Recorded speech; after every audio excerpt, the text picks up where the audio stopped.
అందరికీ నమస్కారం. ఈ స్టోరీ రాసింది సబ్స్క్రైబ్ చేసుకోవచ్చు కదా. ఇప్పుడు కథలోకి వెళ్దాం. హిందూ ఆదిత్య అంకాని మొదటి వర్షం ఆపితే ఇంకా మనం ఇంటికి వెళ్దాం, ఇప్పటికే చాలా లేట్ అయిందంటుంది. నవ్వుతూ సరే పదా అని ఇద్దరు ఇంటికి వెళ్తారు. ఏంట్రా ఇంత లేటు అంటుంది అంజలి.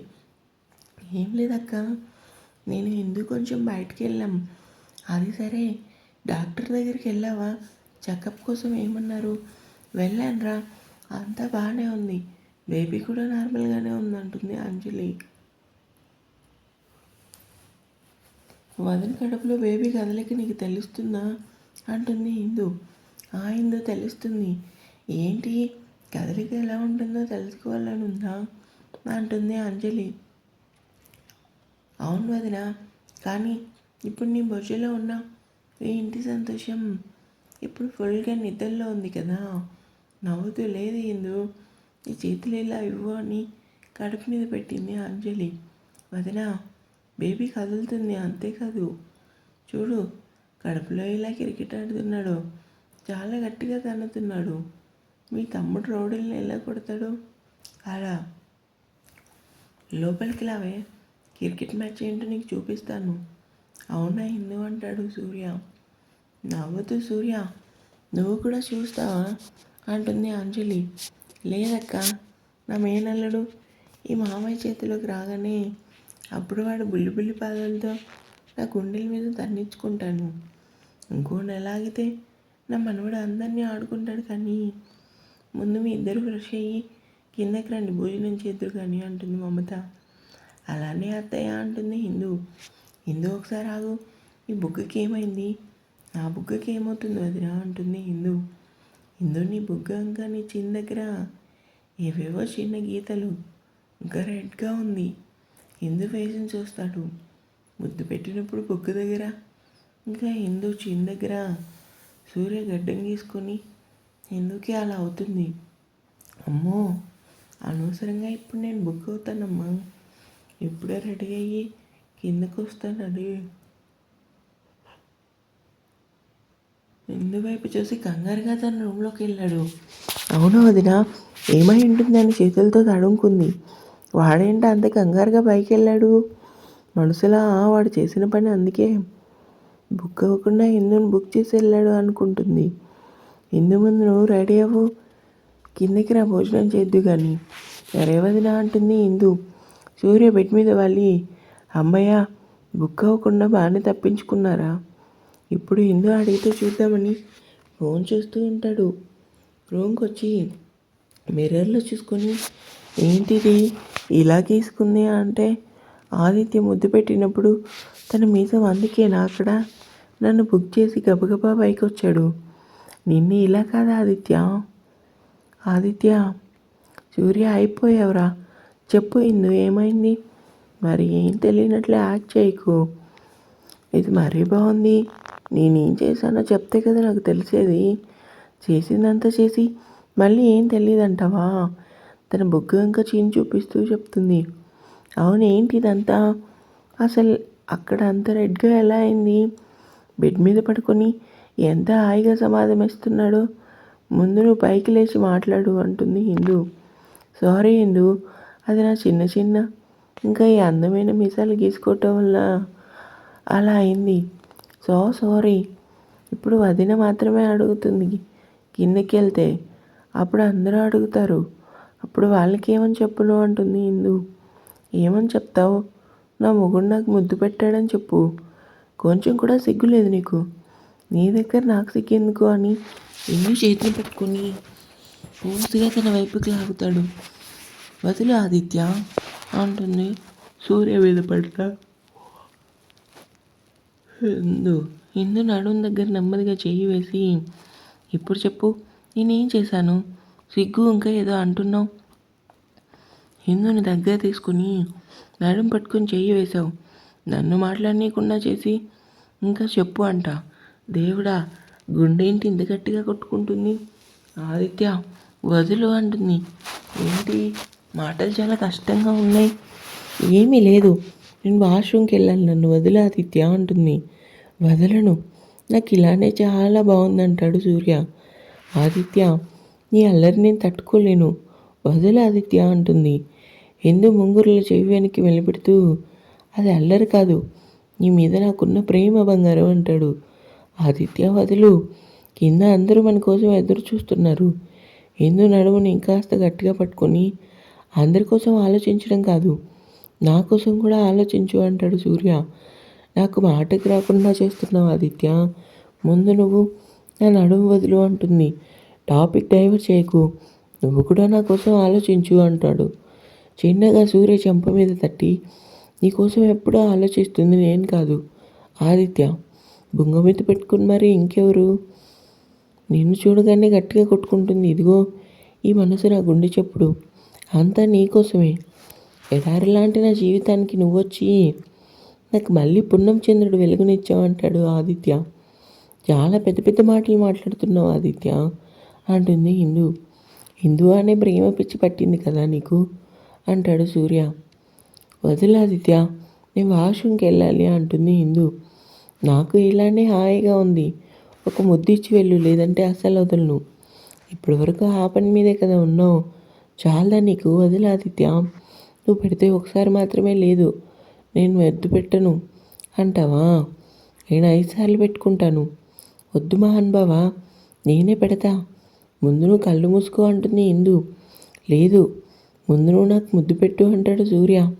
నిన్ను ఇలా కాదు ఆదిత్య, ఉఫ్ అని ఫేస్ మీద ఊదింది ఇందు. ఏదో మైకం తగిలినట్లు 2 కళ్ళు మూసుకొని తెరిచి ఇందుని చూస్తూ ఉన్నాడు. నెమ్మదిగా సూర్య గుండెల మీద ముద్దు పెట్టుకుని, ఆ తర్వాత సూర్య చెంపకు తన చెంపను రాస్తూ, చాలా, ఒక్క ముద్దు బంగారం అంటాడు సూర్య. తప్పదనుకుని బుగ్గ మీద ముద్దు పెట్టి పైకి లేచింది. ఓయ్, అక్కడ కాదు అంటాడు సూర్య. నీ వేషాలు ఇంకా ఆపు, ముందు నువ్వు ఫాస్ట్గా రెడీ అయ్యి కిందకి రా. పైకి లేచి ఇందుని గోడ కానించి తన నడుముని దగ్గర తీసుకొని కళ్ళలో చూస్తూ ఉన్నాడు సూర్య. గుండె చప్పుడు వేగంగా కంగారుగా చూస్తూ ఉంది. నెమ్మదిగా ఇందు నడుముని గట్టిగా పట్టుకొని ఇందు మెడవంపుల్లో ముద్దు పెట్టాడు సూర్య. సూర్య ఊపిరి వెచ్చగా తగిలి సూర్యని గట్టిగా హత్తుకుంది. కాసేపటికి ఇందుని వదిలి వాష్రూమ్లోకి వెళ్ళాడు. షాక్ అయ్యి దేవుడా అనుకుంటూ బెడ్ మీద కూర్చొని నిషా కోసం ఆలోచిస్తూ ఉంది. అందరూ భోజనం చేసి ఎవరి రూమ్కి వాళ్ళు వెళ్ళి పడుకుంటారు. బయట పూల మొక్కల దగ్గర ఉన్న స్విమ్మింగ్ పూల్ దగ్గర కూర్చొని ఆఫీస్ వర్క్ చేస్తూ ఉన్నాడు సూర్య.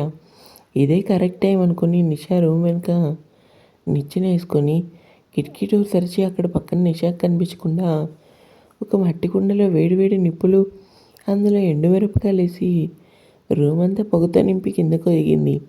గాఢ నిద్రలో ఉన్న నిషా దగ్గటం మొదలుపెట్టింది. వామ్మో, ఏంటి పొగ, అసలు ఊపిరాడడం లేదు.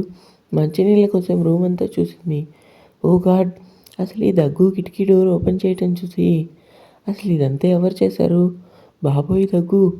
ఇంకా దగ్గు తగ్గలేక నేల మీద సాగిలపడింది.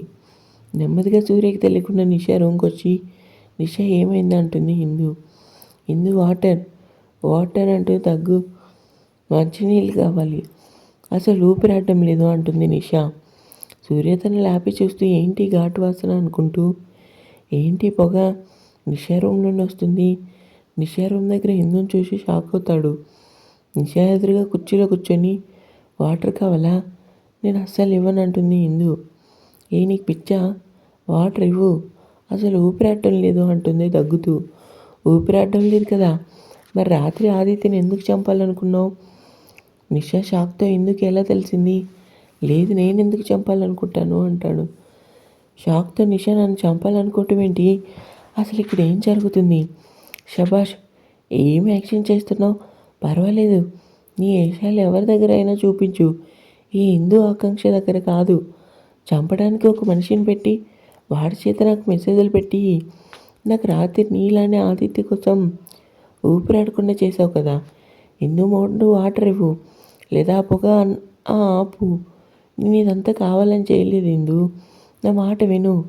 కావాలని చేయలేదంటే వాటర్ ఇచ్చి నిప్పుల మీద నీళ్ళు వేసి ఇప్పుడు చెప్పు, ఏంటో చెప్పేది. నేను సూర్యని లవ్ చేస్తున్నాను. సూర్య షాక్తో చూస్తూ ఉంటాడు. ఆ రోజు నువ్వు ఆదిత్య బొగ్గు మీద ముద్దు పెట్టినప్పుడే నాకు డౌట్ వచ్చింది, నువ్వు లవ్ చేస్తున్నావని. వాడు నా బావ, నాకు మాత్రమే సొంతం. చెంప మీద చెల్లుమని కొట్టి, ఛీ ఆడదానివేనా, పెళ్ళైన ఒక అబ్బాయిని ఇష్టపడ్డం అది సంస్కారం కాదే, చిన్న నేను చూస్తుంటే ఛీ నాకే కంపరంగా ఉంది, నన్ను క్షమించు ఇందు, నేను ఇదంతా కావాలని చేయలేదు, నా చేత వాళ్ళలా చేయించారు. ఇందు చాలా ఎక్కువ మాట్లాడుతున్నావు, నువ్వు ఎన్ని ప్రయత్నాలు చేసుకుంటావో చేసుకో, ఈ హిందూ ఇద్దరు కాదు ఒక్కటే ప్రాణం, ఈసారి పిచ్చి చేశాలు వేస్తే మాత్రం ఇప్పుడే చెప్తున్నా, నరకం చూపించి హిందూ ఏంటో చూపిస్తాను, అర్థమైందా. మౌనంగా ఉండి సారీ హిందూ అంటుంది నిషా. మనసులో సడన్గా సారీ చెప్తుంది ఏంటి, అది కూడా బాధగా లేదు, ఏదో నా దగ్గర దాస్తుంది, ఏదో జరుగుతుంది అనుకుంటుంది ఇందు. జరిగిందంతా చూస్తూ ఇది నిషా పని కాదు, నిషా చేత ఎవరో చేయించారు, అదేంటో తెలుసుకోవాలి, నిజం చెప్పు నిషా, ఎవరిదంతా చేసింది, నేను చెప్పడం కంటే నువ్వు తెలుసుకుంటేనే మంచిది, ముందు నువ్వు ఇక్కడ నుండి వెళ్ళి ఇందు, దయచేసి వెళ్ళు, నేను తర్వాత మాట్లాడతా అంటాడు. నన్ను క్షమించు నిషా, నువ్వు నాకేం చెప్పకు, నీ ఫేస్లో ఏదో భయం కనిపిస్తుంది, నీ చేత ఈ పని ఎవరు చేయించారో నేనే తెలుసుకుంటాను. అంతా విని రూమ్కి వెళ్తూ అసలు ఏం జరుగుతుంది ఇంట్లో, నిషా మాట తీరు కూడా వణికిందంటే, అంతేకాదు ఏ విషయంలో భయపడుతుందని తెలుసుకుంటాను, రేపు ఫారెన్ వెళ్తే అప్పుడు అన్ని విషయాలు బయటపడతాయి. సారీ నిషా, అనవసరంగా నేను అలా చేశాను, పర్వాలేదు ఇందు, సరే ముందు నువ్వు వెళ్ళి పడుకో, ఇప్పటికే ఆలస్యమైంది. ఇంకో విషయం, భావని ఇష్టపడ్డాను నిజమే, కానీ ఇప్పుడు అలాంటిది ఏం లేదు. సారీ నిషా, బాయ్, గుడ్ నైట్ అంటుంది ఇందు. అసలు ఇదంతా ఎవరు చేస్తున్నారు, కోమల్ని ఎవరు చంపారని ఆలోచిస్తూ ఉన్నాడు. కిందకి వచ్చి గులాబ్ జామ్ ఐస్ క్రీమ్ తీసుకొని టెర్రస్ పైకి వెళ్ళి, రేపు అన్ని విషయాలు తెలుస్తాయి, ఎక్కువ ఆలోచించుకు, ఏం అర్థం కావటం లేదు, పరమేశ్వర నాకే ఏదో ఒక రూపంలో నువ్వు నిజం తెలిసేలా చెయ్యి, ఇంతకు మించి ఏమి అడగనని ఆలోచిస్తూ కాసేపటికి ఉయ్యాల మీద కూర్చొని చుట్టూ వాతావరణం ఒకసారి చూసింది. పున్నం చంద్రుడు చల్లని గాలి, మెరుస్తూ చందమామకు అందాన్ని ఇస్తున్న నక్షత్రాలు, టెర్రస్ పక్కన పచ్చని పూల గార్డెన్, వాటి పక్కన చిన్న స్విమ్మింగ్ పూల్. నిజంగా ఈ చోటు చాలా బాగుందని స్విమ్మింగ్ పూల్లో 2 కాళ్ళు పెట్టి చెవిలో ఇయర్ ఫోన్ పెట్టుకొని తనకు నచ్చిన సాంగ్స్ వింటూ గులాబ్ జామ్ ఐస్ క్రీమ్ తింటూ ఆకాశంలో నక్షత్రాలు చూస్తూ ఉంది. టైం చూస్తే 11 అయింది. హిందూ ఏంటి ఇంకా రూమ్కి టెర్రస్ పైన ఉందా, తింటూ 2 కళ్ళు మూసుకొని రేపు ఫారెన్ వెళ్ళాలి, చూద్దాం అసలు ఏం జరుగుతుందో. హిందూని చూస్తూ షాక్ అవుతాడు. ఒక కాలు నీటిలో ఆడిస్తూ మరో కాలు మడిమేసుకుని తల అటు ఇటు నెమ్మదిగా ఊపుతూ సాంగ్స్ని ఎంజాయ్ చేస్తూ ఉంటే చల్లని గాలికి చీర అటు ఇటు కదులుతూ నడుం చూపిస్తుంటే మరోవైపు పున్నమి వెన్నెల వెలుక్కి మరింత అందంగా కనిపిస్తుంది హిందూ. నెమ్మదిగా హిందూ వైపు అడుగులు వేసి, హిందూ హిందూ తింటూ సాంగ్స్ వింటుంటే నైట్ టైం సాంగ్స్ వినే అలవాటు కూడా ఉందా నీకు అనుకుంటూ నెమ్మదిగా హిందూ పక్కన కూర్చొని తన చెవిలో ఉన్న ఇయర్ ఫోన్స్ ఒకటి తీసుకొని తన చెవిలో పెట్టుకుంటాడు. నువ్వెప్పుడు వచ్చావు ఆదిత్య అంటుంది హిందూ. వచ్చి చాలాసేపు అయింది, కానీ నువ్వు ఈ లోకంలో లేవు కదా. సారీ ఆదిత్య, నాకు కూడా గులాబ్ జామ్ ఐస్ క్రీమ్ తింటూ ఎంజాయ్ చేస్తాను. సూర్యకి తినిపించి ఎలా ఉంది అంటుంది. చాలా బాగుంది, ఈ వెన్నెల ఈ రొమాంటిక్ సాంగ్, కానీ ఏదో తక్కువైంది. ఏంటి ఏం తక్కువైంది. నెమ్మదిగా హిందూ నడుము మీద చేయి వేసి తన వల్ల కూర్చోబెట్టి ఇప్పుడు బాగుంది. ఇద్దరు వెన్నెలను చూస్తూ సాంగ్స్ వింటారు. సూర్య అయితే వాళ్ళు కనులదానా సాంగ్ చెవిలో నెమ్మదిగా లీనమైపోతాడు. చెప్పాదిత్య, ఇందు చెంపపై తన బుగ్గను రాస్తూ చాలా బాగుందంటాడు. సూర్య చేసే పని ఏదో అలచడి మొదలై ఆదిత్య అంటుంది ఇందు. నిజంగా నువ్వు చాలా అందంగా ఉంటావు ఇందు, మెడవంపుల్లో ముద్దు పెడుతూ అంటాడు సూర్య. ఆదిత్య వదులు, పద పడుకుందాం, ఇప్పటికే లేట్ అయింది, రేపు ఫారెన్ వెళ్ళాలి అంటుంది ఇందు. ఇంత రొమాంటిక్గా నేను మాట్లాడుతుంటే నువ్వేంటి, ముందు మనం గార్డెన్ ఈ వెదర్ ఎంజాయ్ చేయాలి. ఇందు నెక్ దగ్గర ముద్దు పెడుతూ కంగారు అలజడి ఏదో మైకం. సూర్య ముద్దు వలన కలుగుతుంటే నెమ్మదిగా సూర్య జుట్టు నీ వేళ్ళతో సరిచేస్తూ ఆదిత్య వద్దు, ముందు పద లోపలికి వెళ్దామంటుంది. నెమ్మదిగా ఇందు ఫేస్ని తన వైపు తీసుకుని పెదవి దగ్గర ఉన్న గులాబ్ జామ్ పీస్ని చూస్తూ నెమ్మదిగా 2 చేతుల్ని ఇందు నడుము దగ్గర బిగించి తన పెదవులతో ఆ పీస్ని తీసుకొని తన అదరాలతో ఇందు అదరాలను ఏకం చేస్తాడు. ఊహించని ఈ రీతికి సూర్య తన ప్రేమను తెలుపుతుంటే ఇందు తన 2 చేతులను సూర్య వీపుకు బిగించింది. పండు వెన్నెల కాంతి, మరోవైపు పచ్చని పూల మొక్కలు ఇద్దరి ప్రేమను మరింత పెంచడానికి చెవిలో పెట్టుకుని ఉన్న లవ్ సాంగ్స్. ఇద్దరూ ఈ లోకాన్ని మర్చిపోయి ముద్దు పెట్టుకున్నారు. నెమ్మదిగా ఇందు పెదవుల్ని వీడి తన నడుముని గట్టిగా పట్టుకుని మెడని ఇంకాస్త వంచాడు. ఆదిత్య అంటూ మాటలు రాక అమాంతం సూర్య ఎదకి వాలింది. ఇందు పరిస్థితి అర్థం చేసుకొని తనను గట్టిగా హగ్ చేసుకొని నెమ్మదిగా చెవిలో సారీ ఇందు అంటాడు. నెమ్మదిగా తలని పైకి లేపి సూర్య గుండెల మీద ముద్దు పెట్టి పడుకుందాం ఆదిత్య అంటుంది. సరే అంటూ పైకి లేవపోయి ఇద్దరు ఫుల్లో ఒకరి మీద ఒకరు పడి పూర్తిగా తడిచిపోయారు. ఆదిత్య ఏంటి ఇలా చేశావు?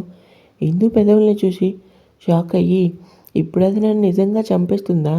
ఏంటి అలా చూస్తున్నావు? పదా. సారీ ఇందు, నన్ను క్షమించు. ఇందుని ఎత్తుకుని రూమ్కి తీసుకెళ్ళాడు. ఏమైంది? సారీ చెప్పి మరీ రూమ్కి తీసుకొచ్చాడు అనుకుంటుంది. ఇంకా ఉంది.